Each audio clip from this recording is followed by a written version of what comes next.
హిందూ ధర్మం ప్రకారం మనిషి శరీరం నశించిపోయిన తర్వాత ఆత్మ అమరంగా ఉంటుంది.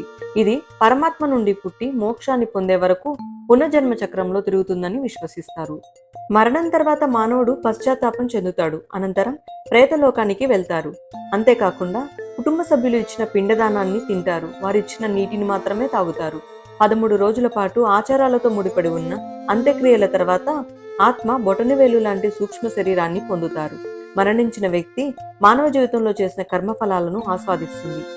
యమదూతలు 13వ రోజున ఆత్మను యమలోకానికి తీసుకువెళ్తారు. యమ మార్గం బహు కష్టతరంగా ఉంటుంది. ఇక్కడే వ్యక్తి తన కర్మఫలాలను పొందుతారు. 12 నెలల్లో 16 నగరాలు దాటి యమలోకానికి చేరుకుంటారు. ఒక్క రోజులో ఆత్మను 16,000 కిలోమీటర్లు తీసుకువెళ్తారు. మరణించిన రోజు మాత్రమే యమలోకంలో ఉండేందుకు అనుమతినిస్తారు. గరుడ పురాణం ప్రకారం మృతదేహానికి గంగాజలం మరియు తులసి దళాలు పెట్టడం వల్ల ఆత్మ శుద్ధి చెంది పాపాల నుండి విముక్తి పొందుతుంది. గంగాజలంలో ఉన్న శక్తి ఆత్మను యమదూతల బాధ నుంచి కాపాడుతుందని విశ్వసిస్తారు. మరణాంతరం ఆత్మకు తన గత జీవితం చేసిన కర్మలు అన్నీ గుర్తుంటాయి. కొత్త శరీరాన్ని పొందిన తర్వాత ఆ జ్ఞాపకాలన్నింటినీ మర్చిపోతుంది. గరుడ పురాణం కేవలం భయంకరమైన నరకయాతనల గురించి మాత్రమే కాకుండా మనుషులు ఎలా ధర్మ మార్గంలో జీవించాలో తెలియజేస్తుంది. కంటెంట్ నచ్చితే ఛానల్ను సబ్స్క్రైబ్ చేసుకోవడం మాత్రం మర్చిపోకండి.